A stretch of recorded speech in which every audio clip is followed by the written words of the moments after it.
Los acontecimientos y los temas más relevantes se dan cita aquí, en el estudio de Eduardo. Bienvenidos. Comenzamos. Hola, ¿qué tal? Muy buenas noches y bienvenidos a mi estudio. Mi invitado esta noche es un político de larga trayectoria. Para la elección del 2018, yo lo dije públicamente, se me hacía el candidato ideal que debería haber lanzado el PRI para haber tenido mayores oportunidades para ganar la presidencia de la República. ¿Por qué? Porque tiene una muy buena trayectoria, nunca ha sido motivo de escándalos, ha dado resultados donde ha estado y eso es muy importante.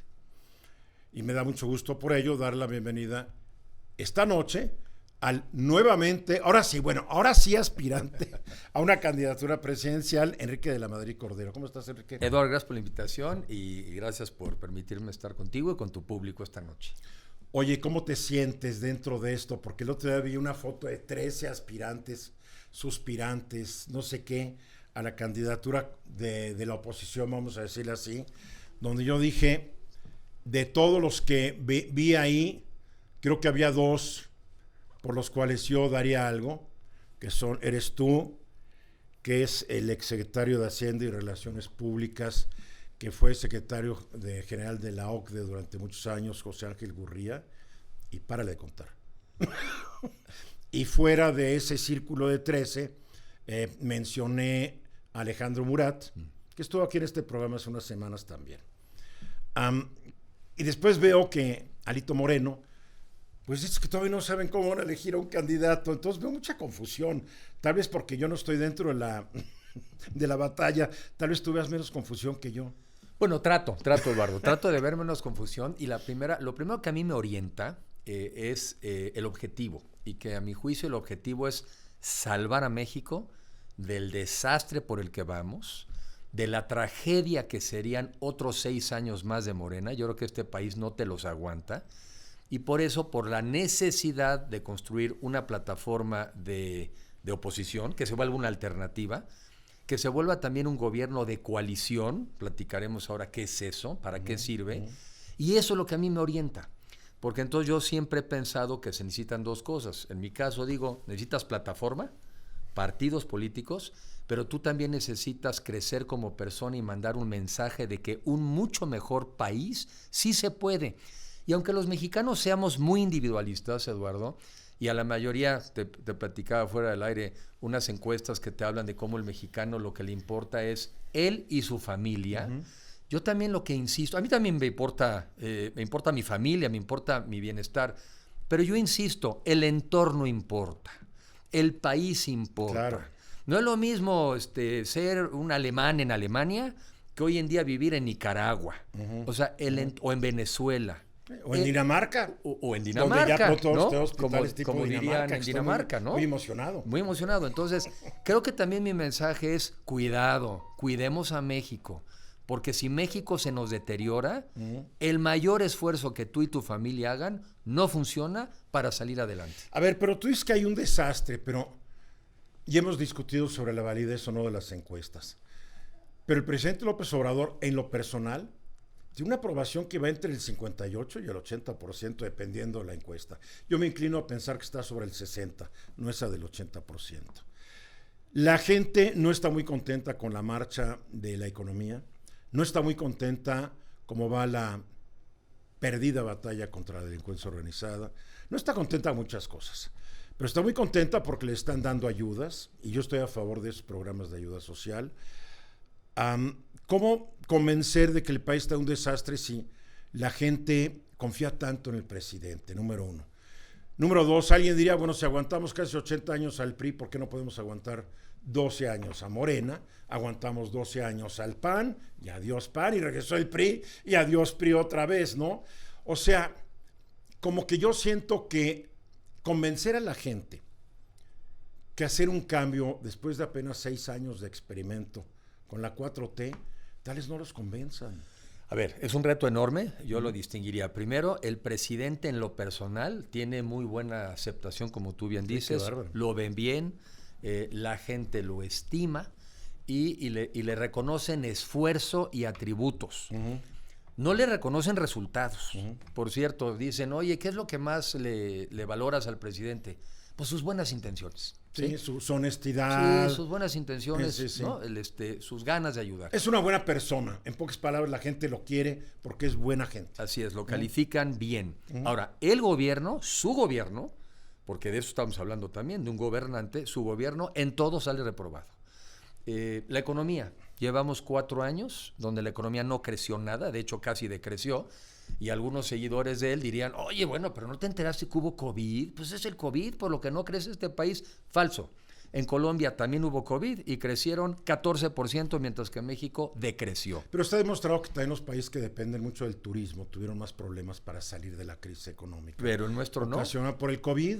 El nuestro no, porque el nuestro, como además dejó las puertas abiertas, no creo que haya sido una Pero la estrategia. gente no viajó, a fin de cuentas. La gente, Sí, por eso. la gente, y tú sabes de turismo porque tú subiste a México, no sé qué, de qué lugar a qué lugar. Llegamos sí, éramos como el 13º lugar y llegamos al 6º país más Tú lo visitado. dejaste al 6º lugar, no sé cómo andé ahorita. Pero yo sí creo que la pandemia afectó. Creo que malas decisiones políticas ya habían afectado antes de la pandemia. Sí. El hecho que antes de la pandemia, el primer año del presidente, pues la economía no creció. El 19, que no había COVID, ya había sido 0. Sí, cero crecimiento. Cero y su crecimiento. primer trimestre en el poder hubo un decrecimiento. Entonces digo, lo que pongo como ejemplo es otros países con la misma pandemia sí crecieron y México no. Pero te podría decir que Noruega no creció y que España Pues no sé, creció. no conozco. No, me pongo a comparar los latinoamericanos, pues para que entonces comparemos contra parecidos. Tal vez exportó más cocaína a Colombia. Pues, y México, pero México no anda mal Pero y México- tampoco en el fentanilo, Sí, ¿eh? México, sí, Sí. ya me agarraste. Entonces, ahí va una. Ahí te va otra. El Seguro Popular, Eduardo. O sea, con sus defectos, con sus problemas, llegan estos genios, lo cancelan y se quedan 16 millones de mexicanos sin acceso a la salud. Y apenas esta semana pasada ya alcanzamos o ya superamos los 154,000 homicidios, que es la cifra más alta que yo hubiera alcanzado una administración. ¿Qué quiero decir? Que sí reconozco que muchos mexicanos valoran bien al presidente, reprueban a su gobierno, pero yo sí veo Ahí está un la México... paradoja. Bueno, pues pero es una paradoja, gran paradoja, pero tiene sí. explicación, ¿eh? Y creo que de esto también tenemos que aprender. Te voy a decir que creo que tenemos que reconocer que nuestro país se ha hecho un país muy desigual. Y mucha gente hoy en día se siente tratada con mayor dignidad. Pues eso hay que hacer. Hay que tratar a los mexicanos, todos nos tenemos que tratar con dignidad. O sea, que hubo un divorcio, yo siempre he creído que hubo un divorcio entre las clases gobernantes y la gran masa de mexicanos. Que hubo más bien un matrimonio entre la clase gobernante y la plutocracia, en un momento dado. Los grandes empresarios, los gobernantes, y se olvidaron de los micro, pequeños, medianitos empresarios, que son el 99% de las empresas, y la mayoría de los mexicanos. No se aumentaba el mínimo porque podía tener consecuencias terribles, o sea, todas estas cosas, Sí. ¿no? Entonces, ya ha ocurrido en muchos países donde la clase gobernante, tal vez a fuerza de gobernar ya tanto tiempo, pues ya no quiere que le corrijan, ya no quiere que le digan que está bien o que está mal. Y está ocurriendo en todos los países. Estamos viendo este divorcio entre gobernantes y gobernados. Y parece que López Obrador acaba con ese divorcio. Es la sensación que tienen es que sí los entiende, sí los representa, sí los escucha y sí los apapacha. Y eso es importante porque yo creo que se puede y los mexicanos podemos hacer las dos cosas bien. Un gobierno que te atienda, que te trate con dignidad, que reconozca que necesitamos un país más parejo, pero caray, que te genere las condiciones para que tú y tu familia puedas prosperar. Porque la aspiración del mexicano sigue siendo que tu familia salga adelante. Vivir bien. Y hoy en día nos estamos conformando, incluso como es un gobierno incapaz de darte resultados, por eso te empieza a convencer, no hombre, con 2 zapatitos puedes... Hombre, con poquito, ¿para qué quieres más? Porque Yo no he visto que el presidente nomás tenga 2 pares de zapatos o 2 trajes. no, o 2 ¿verdad? corbatas, Pero el mensaje Digo, al resto de los mexicanos es... aunque por tú su con ya 2 debería, zapatitos. porque yo soy mayor que él y ya tengo menos, ya uso menos ropa. Pues, en general sí, ¿no? Te vuelves más austero con Pues los después años. del COVID también vimos que necesitábamos menos, pero mi mensaje también es, los mexicanos no podemos conformarnos con menos, merecemos más. Siempre he dicho que merecemos más desde siempre. Y no podemos condenar, fíjate, a nuestras familias y a nuestros hijos a que no aspiren a un país mucho mejor. Sí nos merecemos eso. Entonces, Creo que se puede combinar lo que este gobierno ha hecho bien, este trato o sensación de que la gente se trata con mayor dignidad y respeto, pues eso se mantiene. A ver, ¿cómo convencer a la gente que hay que votar por alguien que no sea de Morena? En tu caso, priista. Nuestro país llegó a ocupar el 9º lugar como la economía más fuerte del mundo hace algunos años. Hoy, de acuerdo a quien veas, Fondo Monetario Internacional, Banco Mundial, lo que estamos entre el 13 y el 15. Sí. Nos hemos perdido. Sí. Y si vamos al Producto Interno Bruto per cápita, pues nos hemos empobrecido. Y no solamente es resultado de los últimos 4 y pico años. No. Esto es resultado de, algunos dicen, desde que llegó tu papá a la presidencia de la República con todos citamitas neoliberales y se empezaron a practicar otras políticas. Yo creo que esto viene desde más atrás, ¿no? Todos los presidentes han tenido que heredar algo de sus distinguidos antecesores. Pero todos también hasta han que hecho... hizo crisis. Pero a ver, Eduardo, pero también todos han hecho algo, fíjate, en interesante encuesta Te voy a que interrumpir leía. porque Sí. tú ya conoces a mi productora, que es una muy tirana, bien. No, bueno, y tenemos que ir a mensajes. lo hacemos.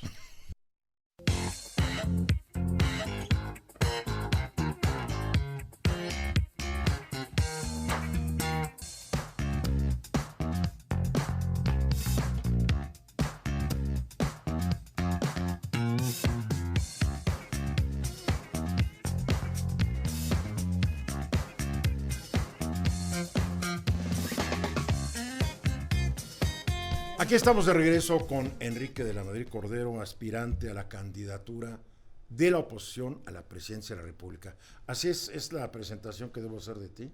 Pues yo creo que sí, ya estamos Sí, en digo, esa, pregunto, ya ¿no? estamos en eso, Está muy complicado. ya estamos en eso. Eduardo, dejo un poco lo que comentaste antes, porque creo que también es muy importante. Yo soy crítico de muchas cosas que han ocurrido en el país.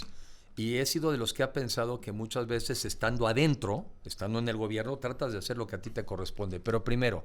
Y no te dejan muchas veces, también hay que No, decirlo. pero, sí, pero yo las partes donde yo he estado sí he podido. O sea, donde yo he estado he podido. Y he podido hacer las cosas bien y dar resultados. Tema 2. México es hoy en día un mucho mejor país que hace varias décadas. Entonces tampoco compro el argumento de que, es que fíjate, fueron unos años terribles. Porque yo entonces me hago la pregunta, si fueron tan terribles, ¿por qué hoy la gente cuando vas a la calle te dice queremos otra vez las estancias infantiles, las guarderías y las escuelas de tiempo completo? No, es un error Bueno, injustificable pero viene del presidente. Viene del terrible pasado. Oye, programas como Oportunidades o Prospera, donde le daban apoyos a la familia condicionados, el dinero era a la mamá, siempre y cuando el muchacho estudiara, se vacunara y también tuvieras algún curso de alimentación. En México antes se vacunaba el 100% de los niños, hoy no alcanzan ni el 40%. ¿Por qué si el pasado fue tan nefasto? ¿Por qué andamos defendiendo al INE? Yo creo que es de claroscuros, ¿no? Porque Ese es mi punto. Porque yo diría, bueno, el Seguro Social nunca dio un servicio de primera, Pero el ISSSTE tampoco, no. y la Secretaría de Salud tampoco. Todo es mejorable. Los mexicanos merecemos más. Los mexicanos merecemos más. Transporte público, merecemos más. Merecemos más. Impartición de justicia, merecemos más. Sí. O sea, se puede también encontrar todas las fallas que no se subsanaron durante décadas. Pero entonces, Eduardo, ¿no? lo que creo que O sea, tenemos que ser es más también críticos en el sentido inteligente de sí, la palabra. ¿a qué queremos ir? Hay que hacer un análisis frío de lo que ocurrió y a veces nombrar culpables. Pam, pam, pam, pam, pam. Perfecto. La mayoría se murieron. ¿Cuál es la bronca? Pero incluso para no generalizar, Eduardo, porque también quien generaliza deja de pensar. Oye, es que pero los todos seres los humanos que... tendemos a generalizar. Bueno, sí, pero hay que pensar. No porque... somos analíticos como tú. No, yo soy las dos cosas, cabeza y emoción, y así somos todos. No, porque es que si no pensamos, entonces, ¿qué? ¿Nos aventamos a lo burro al precipicio? ¿Qué vamos a hacer? Si no pensamos que nos gusta un régimen más autoritario... ¿Cómo defender un país de tanta corrupción que hoy existe, pues hay que pero que defenderlos nunca se combatió en serio? Pues hay que defenderlos también de los de hoy. ¿Tú qué crees? ¿Que estarle mandando todas las obras que están mandando al ejército Yo no mexicano? justifico lo de ahorita. Bueno, Es totalmente, es un sexenio de una gran opacidad. de una etcétera, gran etcétera. corrupción. No, Pero opacidad eso es viene, muy... eso viene de antes. Pues esta no, ¿eh? No, todo viene de antes. O sea, nada se da por generación No, espontánea. bueno, pero si todo viene de antes, entonces mi reflexión, que así soy yo, nosotros vamos a acabar siendo en el futuro los de antes. Entonces, ¿qué vamos a hacer los de esta A ver, generación? cuando tú dices que vivimos mejor, claro que vivimos mejor. El mundo vive mejor. No todos. Hasta en África, si antes se morían a los 20, hoy se mueren a los 25. Y algunos se expectativa mueren a de los vida. 45, Bueno, sí. están en guerras civiles, hambrunas, Bueno, etcétera, pero ¿no? Pero no estamos ahí como país y no a mí como queremos me estar. dicen es que el siglo es terrible, yo siempre digo, a ver, vamos a comparar los primeros 20 años del siglo XX. Durante los primeros 20 años del siglo XX ha habido una guerra mundial con 20 millones de muertos, una pandemia con 50 millones de muertos. Había guerras coloniales en África donde mataban a gente a diestra y siniestra, las potencias europeas. No, sí, también estoy viendo una serie también de los otomanos y también se morían un montón. Los otomanos eran terribles en todo lo que eran los Balcanes. Eduardo, pero el reto es... O sea, a lo que voy es esto, que va... hoy estamos menos mal sí. que hace 100 años. Sí, pero entonces... Nomás hoy hay vacunas, hoy hay medicamentos. Nomás para acabar con que es que el pasado es terrible, ya acabamos diciendo que estamos mejor que hace... No, el pasado es terrible, pero es injustificable. Es a lo que yo voy.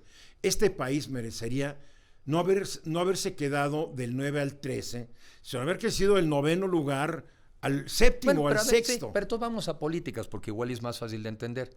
En el pasado tuvimos también nuestra época de esplendor, que hay que aprender de esa. Agarra un periodo, en lo que se le llama el desarrollo estabilizador, tú sabes, del año 58 al 70, ¿no?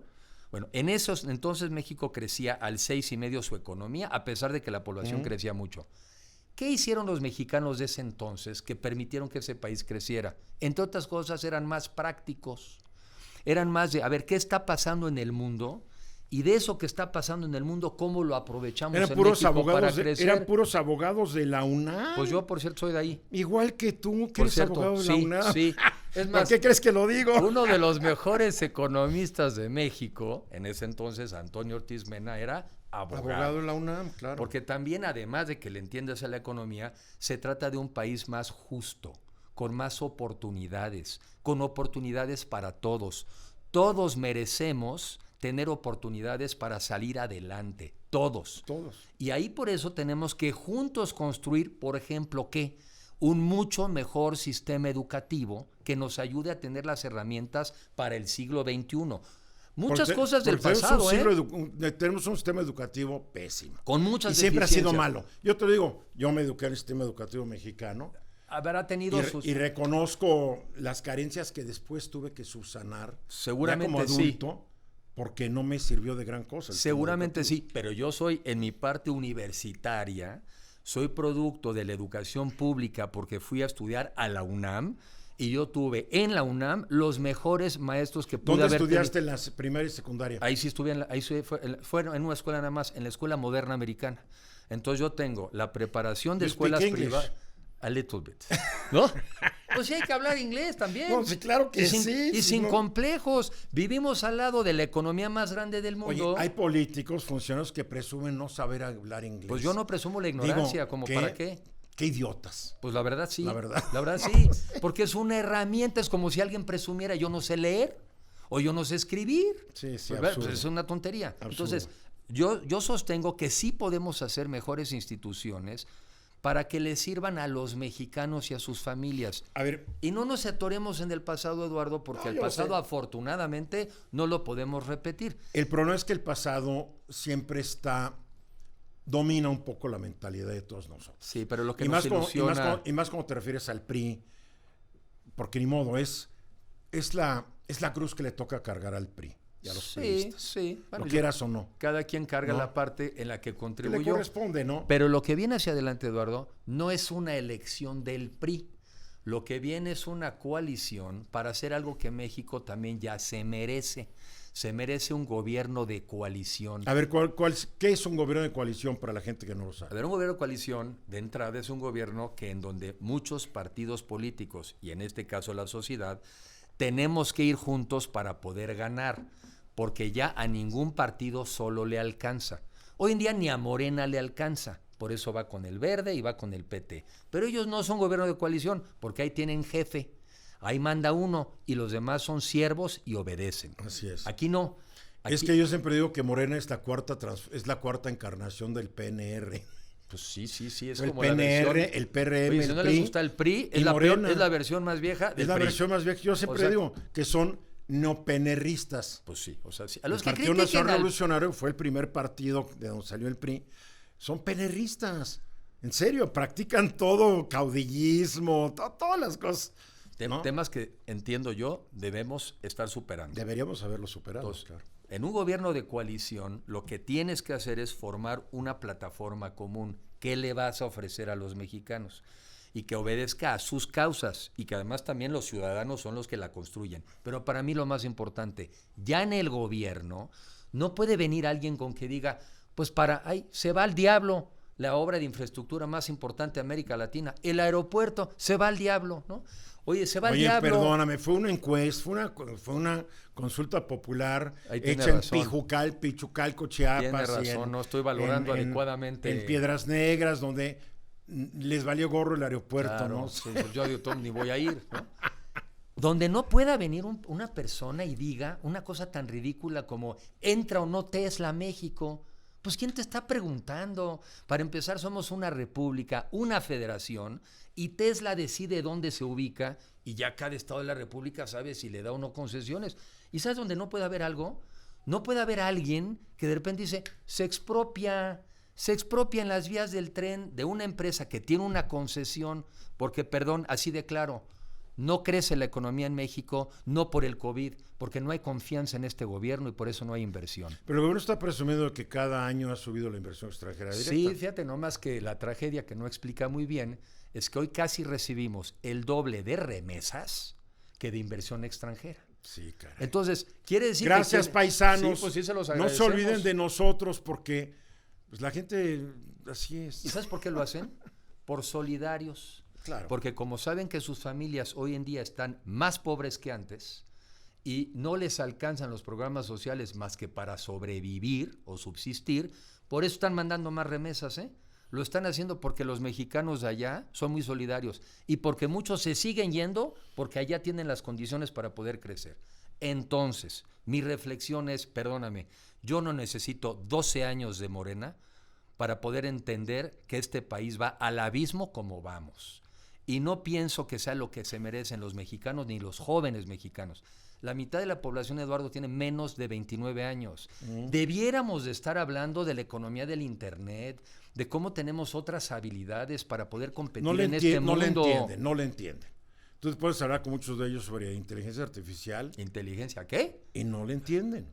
La verdad, siguen amarrados a ideas como el petróleo, como nacionalizar el litio, sin darse cuenta que donde está el litio no hay agua. O sea, siguen pensando como en los 30s. Entonces, ¿por qué no distinguimos entre un presidente que te cae bien y un gobernante que te pueda ayudar para que tu familia salga adelante? ¿Por qué no distinguimos? Bueno, lo ideal sería tener un gobernante que nos caiga bien y que además haga las cosas para que todo el mundo salga bien, ¿no? Pues sería lo ideal, porque no que uno que te caiga gordo te ayude, un ¿no? antipático, ¿verdad? No. Todo de acuerdo. Mensajes, regresamos. Todo de acuerdo, no hay que exagerar.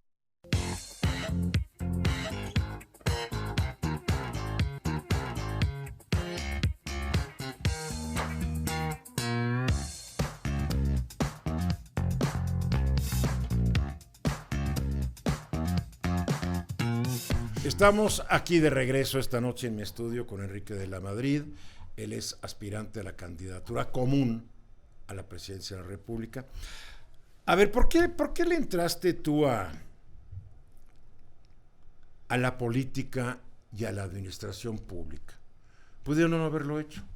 Bueno, ahí sí, yo creo que tiene que ver mucho, Eduardo. Ahí sí tiene que ver probablemente que yo desde muy joven vi a mi papá concretamente en ese sector, en esas actividades. Él sobre todo estuvo en la Secretaría de Hacienda, Banco de México, muy esa parte.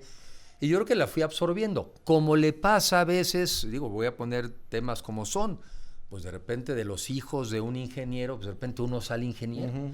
Y de los hijos de un dentista, pues de repente uno es dentista. Yo creo que hay una primera aproximación, un primer contacto que te acerca. Pero después también lo vas viendo con tu vocación. Yo sí he ido consolidando mi convicción de que uno viene a la vida a servir. Y entonces la pregunta es, ¿cómo sirvo? Pues acuerda dónde están tus talentos. Y a mí lo que me gusta es esto, el servicio público, la cosa pública, el pensar en los grandes problemas y cómo buscar soluciones. Y la verdad es que creo que también es un sentido de buscar trascendencia, de que puedas dejar en tu sociedad algo mejor porque pasaste por ahí, ¿sí? Esa es la visión que yo veo del servicio público. Sé que hay otra, no estoy yo en la otra, nunca he estado en la otra. A mí esta es la que me importa, la de dejar contribuir un mejor país para que todos podamos, al final del día, ¿qué tener, Eduardo? Oportunidades.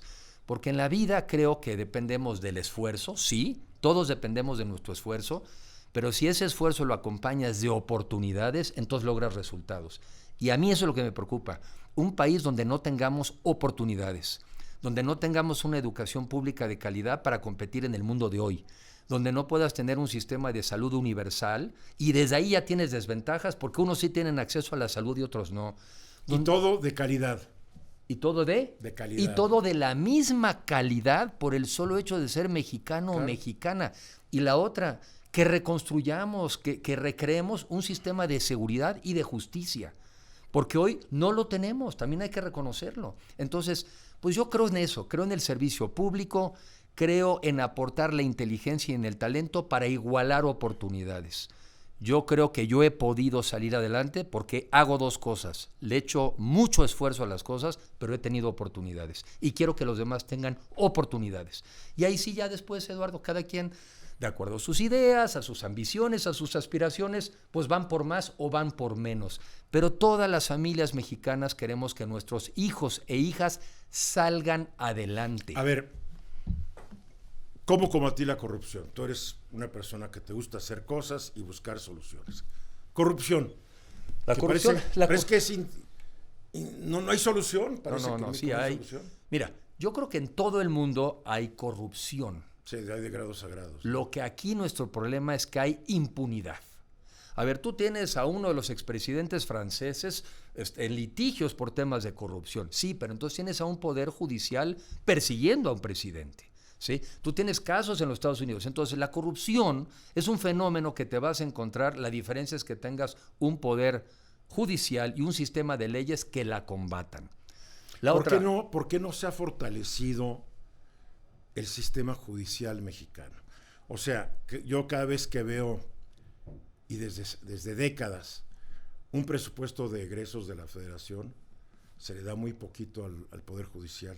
Como que los jueces son santos o hacen milagros. Claro, cada vez que entras a un juzgado es un tiradero de folders porque no tiene dónde guardarlos, etcétera, etcétera. ¿Por qué se ha descuidado tanto este rubro de tener pocos juzgados, jueces mal pagados, desde el punto de vista de las procuradurías o fiscalías ahora, ministerios públicos mal pagados, mal preparados? O sea, ha sido un descuido generacional. Es un descuido y yo coincido en que durante muchos años que el tema me ha interesado, me resulta dramático escuchar prácticamente el mismo diagnóstico.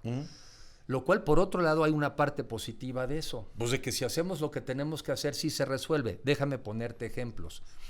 Y lo estoy estudiando, porque estas cosas también hay que estudiarlas. Claro. No es de inspiración divina. No. Ahí no quiste. A ver, hoy tenemos en México 5 jueces. 5 por cada 100,000 habitantes. 5. En Colombia tienen 20. O sea, 4 veces en más. México está muy debajo de los promedios internacionales. Y en Alemania 50. Sí, claro, muy debajo, y en ministerios públicos igual. Y en ministerios públicos, porque me sé el dato, en ministerios públicos tenemos 200,000 ministerios públicos, 12,000, mientras que tienes más de 400,000 policías. Tienes más de 280 delitos a investigar por ministerio público. No dan las cifras. No. Entonces, entre otras cosas, tenemos un sistema de justicia y de inseguridad tan grande porque no hemos invertido en ellos. Y en cambio tienes estados... ¿Por qué no se invirtió? Pues mira, yo creo hay varias explicaciones que doy. Ahí te va una. En México la población ha crecido mucho más de lo que nosotros hemos al final del día contribuido al gasto. Deja ponerte un ejemplo. Sí, no, el sistema fiscal no funciona tampoco, no hay dinero. En México, en 1980 éramos 80 millones de personas.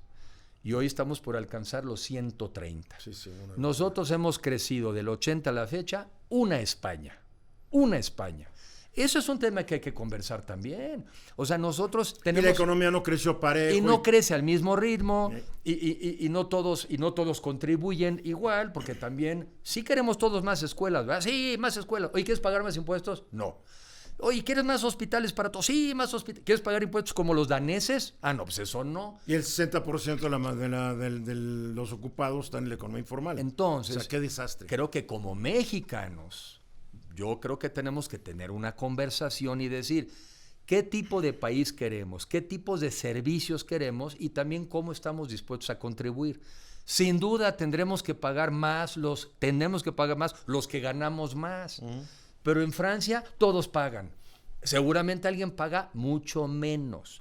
En México lo que pasa es que también está esta cultura de, como no recibo lo que yo esperaría recibir, pues mejor no pago. Pero hoy es paradójico, porque hoy reciben más los que no pagan que los que pagan. ¿Reciben más qué? Los que no pagan impuestos que los que pagamos Pues ahí impuestos. ahí no Porque todo, por ahí sí. está yendo la inversión y los programas de auxilio social, etcétera, etcétera. Lo entiendo, también Sí, hay que ayudar a la gente que tiene poco o no tiene nada, ¿no? Pero tienes que apoyar a todos. Sí, y sobre todo creo, de lo que yo también estoy experimentando, sabiendo, aprendiendo, estudiando, tenemos que incentivar a la gente que quiere hacer empresas, a los que quieren hacer negocios, a los que quieren generar empleos. Entonces también más bien hay que incentivarlos y después obviamente meterlos a un sistema donde van contribuyendo a los pagos de los impuestos ¿Cómo lo conforme haces? van ganando Porque más. supuestamente durante los diferentes sexenios ha habido programas Sí, hay. para incorporar a la gente y Hay toda pasa una... el sexenio y la gente ahí sigue en la economía informal, no quieren que los agarren, no quieren pagar impuestos, sienten que es demasiado, prefieren la libertad. Yo creo, sí, el mexicano, los mexicanos a veces confundimos, porque la libertad para muchos es la posibilidad de hacer lo que se me pega la gana sin que nadie se meta conmigo. Y yo siempre he pensado que la libertad es hacer aquello que yo quiero hacer, pero también tiene que conciliarse con lo que tú quieres hacer, porque mi libertad termina donde también empieza la tuya. Claro. Entonces, por eso yo creo, Eduardo, con todo respeto, que las discusiones del pasado, de quién tuvo la culpa, qué estuvo peor, son irrelevantes. No nos Son ayudan. irrelevantes, pero se van a dar. Sí, guste o no, sí, pero si nosotros no nos focalizamos en los retos que tenemos como país y no nos ponemos de acuerdo en que sí merecemos un mejor país, ¿a qué horas nos ponemos a discutir? Mira, por eso esta polarización de hoy en el país no sirve, Eduardo. Porque lo que necesitamos es tener una conversación entre todos los mexicanos, diferentes visiones del Lo estamos mundo. teniendo en las redes sociales y todos nos estamos mentando la Pero madre. eso no es una Porque- conversación Pero constructiva. yo lo sé, pero esa es la nueva Bueno. conversación social que está dando alrededor del mundo. Es un tipo de Porque conversación. las redes sociales han contribuido mucho a esta polarización. Sí. Porque para mí es muy fácil a ver qué tuiteó Enrique de la madre. Estás estúpido, Enrique. Exacto, Ya, palomita ¿esta qué? o mentada. ¿Sí me entiendes? Pero Y nos guste o no, a mí no me gusta, Sí. pero nos guste o no, esa es la nueva Sí. conversación. Ahí está Elon Musk, que está proponiendo que Twitter tiene que ser la gran plaza pública del mundo. sí, pero a ver. Que pero- estemos de acuerdo o no es una cosa. a ver, no, yo estoy en pero redes y yo estoy es en un redes. hecho que estas Es- redes Es un hecho. han venido a echar a perder la de por sí precaria discusión que había.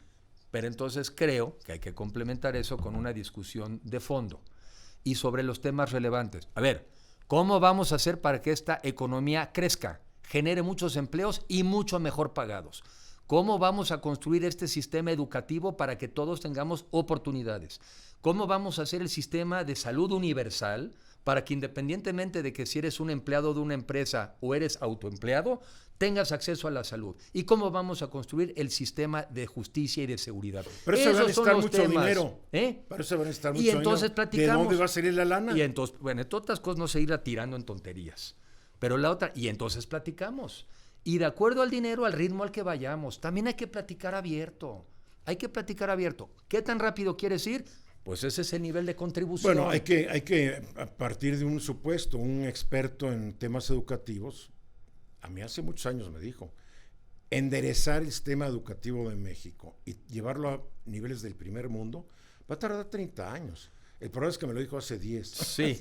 A ver, déjame darte una respuesta de por qué sí podemos, por decirlo de alguna manera, recortar el tiempo. Antes de que nos dé el tiempo. Porque si nos ponemos de acuerdo y aprovechamos el entorno internacional, el tema del nearshoring, el conflicto de China-Estados Unidos, las oportunidades de generar un sector de energía por el cambio climático y nos digitalizamos, lo hacemos en esta generación. Oye, lo pudo hacer Estonia. Lo han podido hacer varios países que hasta 1990 eran parte de la Unión Soviética. Y no son genéticamente superiores a ningún No, claro que mexicano. no, claro que Pero otra vez, si perdemos nuestro tiempo en las discusiones de quién fue peor y quién fue más corrupto, estamos siendo verdaderamente absurdos y no nos estamos focalizando como mexicanos. Estoy de acuerdo lo que nos hace contigo, bien. pero la discusión va a seguir. Ah, pues ahí entramos. Vamos a los mensajes, regresamos.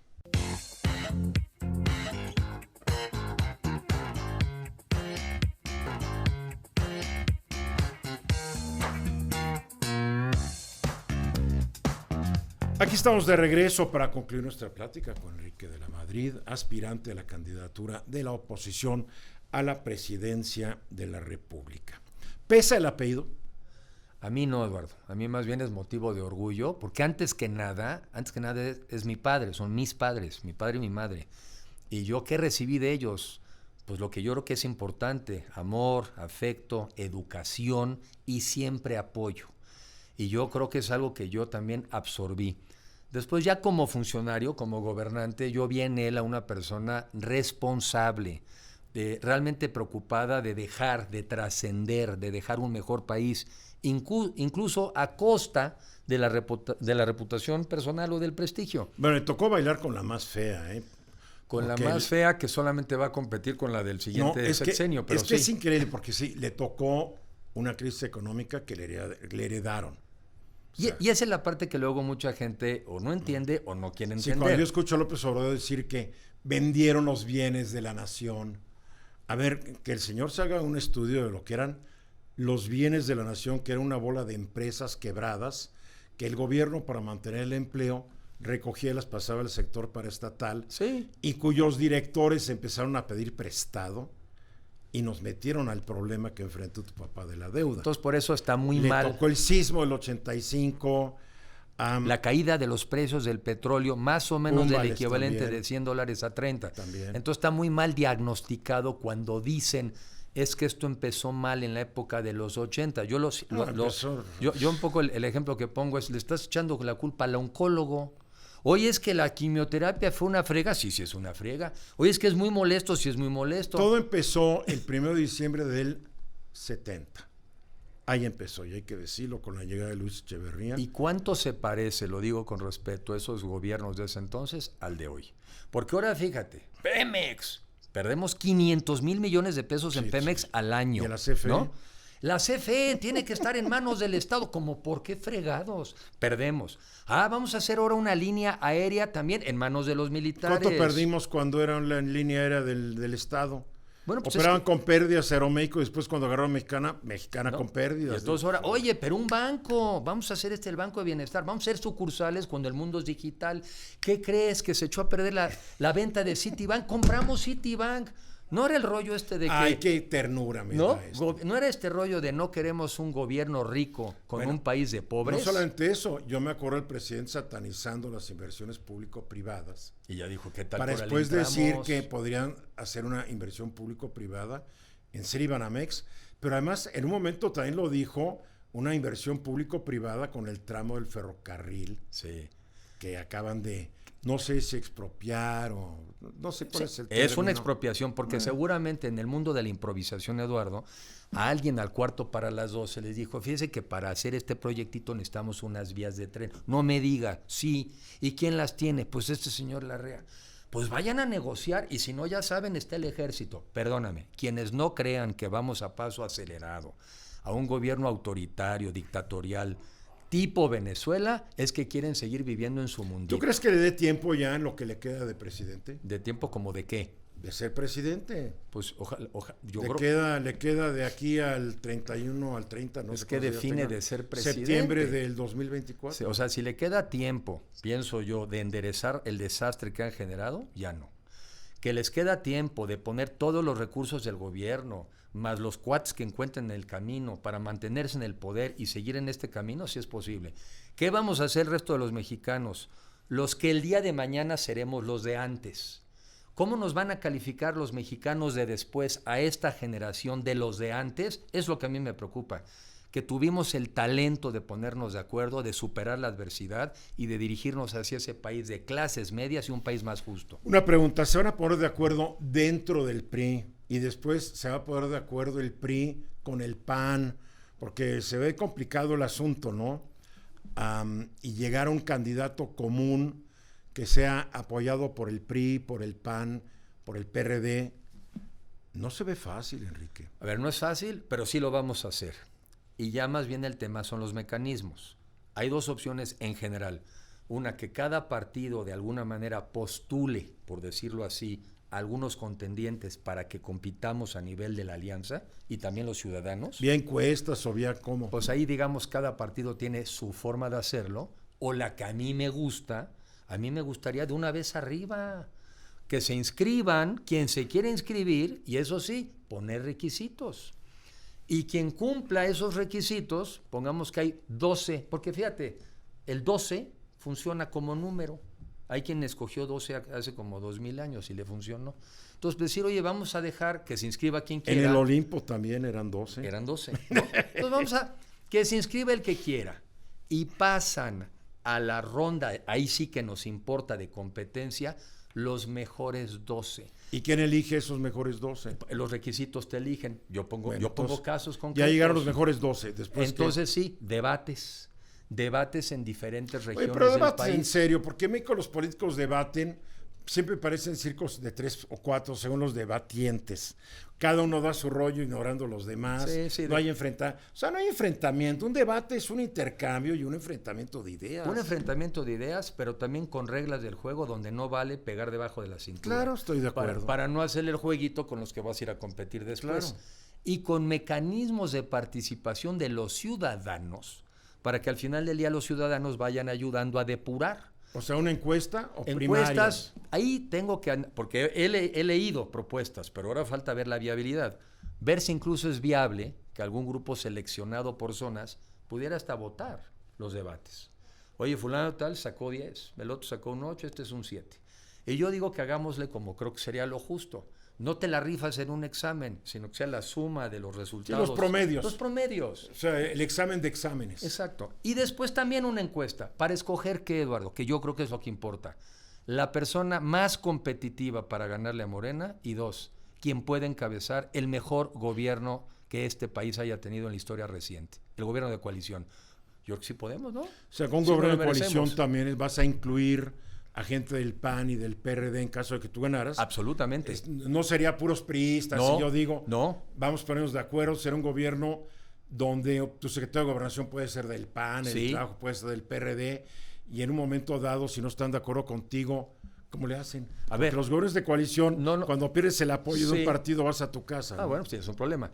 No estamos en Dinamarca, pero los países desarrollados al final del día hoy se gobiernan con gobiernos de coalición. Uh-huh. Y lo importante es que tienes primero que generar una propuesta y un plan. Y lo firmas. Uh-huh. Y no puede el día de mañana, te digo alguien, decir, se cancela el aeropuerto. Eso no estaba en el plan. Se expropian las vías. Eso no estaba en el plan. Y entonces también necesitas dentro del propio gabinete gente de altura y de nivel. Lo digo con respeto. Yo no me sé los nombres de la mayoría de los secretarios de Estado de hoy. Es que no pueden brillar junto al patrón. Pues no veo por qué no. Siempre hay que buscar gente más inteligente que tú si no tienes problemas de seguridad. Eso se lo enseñó, creo que el papá de John Kennedy le dijo, tú siempre rodéate de gente más inteligente, porque si tú eres medio mencito, la gente inteligente te va a hacer brillar. ¿Y qué tal de los que se rodearon el presidente Kennedy, que tuviste unos figurones? Entonces, yo creo que hay que rodearse de gente más conocedora, más inteligente y expertos, no improvisas un agrónomo, no, de director de Pemex, cuando las grandes petroleras del mundo, sus directores llegan al máximo cargo después de carreras de décadas, no de instantes. No pones a un maestro ojalatero, con respeto a los maestros ojalateros, a cargo de un proyecto ferrocarrilero como es el Tren Maya. O sea, porque no puedes privilegiar la lealtad sobre la eficiencia. Porque hay gente eficiente que también puede ser leal. O si una lealtad, ¿quién? Al país. Entonces, una persona... pero yo puedo ser un total inútil y tengo lealtad al país, Enrique, dame chamba. Yo quiero ser, ya te juro que soy lealtad al país, dame chamba si ganas de... Sí, a ver. ¿De qué? ¿Dónde son los buenos negocios? No, pues no. A ver, que los negocios los hagan los de los negocios, no desde el gobierno. Pero si me entiendes, no puedes...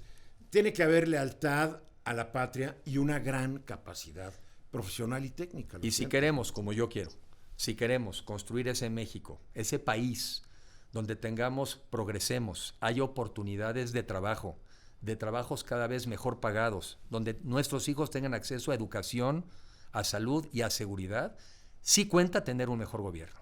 El mexicano hoy en día está tan decepcionado que por eso dicen, ya es que yo y mi familia a sobrevivir. ¿Por qué quererte a ti cuando, híjole, sexenio tras sexenio hemos oído promesas y ahora sí vamos a cambiar el país y ahora sí viene a toda madre esto y van a ver?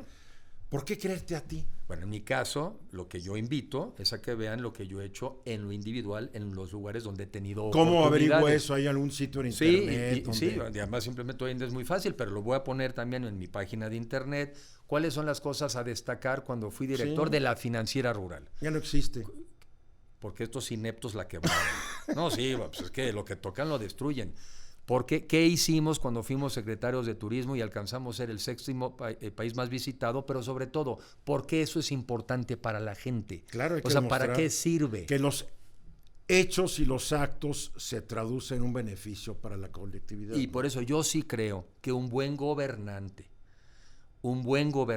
que sí entienda para qué sirve un buen gobierno, el objetivo final es que mejore el nivel de vida de la gente y que nuestras familias tengan la posibilidad de salir adelante. Ese es el propósito. Y todas las políticas que sirvan para eso, para adelante. Y todas las políticas que dañan el que tu familia pueda salir adelante, para atrás. Así de sencillo. Me da gusto verte siempre, platicar contigo. Estamos a veces de acuerdo y a veces en desacuerdo. Como debe de ser. Qué aburrido un país donde todos Pero no piensen por eso igual. nos peleamos a muerte. Para nada. Debate Nos de tenemos que ir. ideas. Enrique Lamadrid Cordero, gracias por visitarme aquí en el estudio esta noche. Te agradezco y felicidades más por las nuevas instalaciones que están Tan a todo padres, dar. ¿verdad? Te A deseo todo mucha dar. suerte. Gracias, Eduardo. Enrique de Lamadrid Cordero es aspirante a la candidatura común a la presidencia de la República para la elección de 2024. Yo soy Eduardo Ruiz Gil y gracias por haberme acompañado esta noche. Estoy de regreso el sábado entrante, ya saben, de lunes a viernes, aquí en Grupo Fórmula de 3:30 a 5, hora del centro, en la tarde.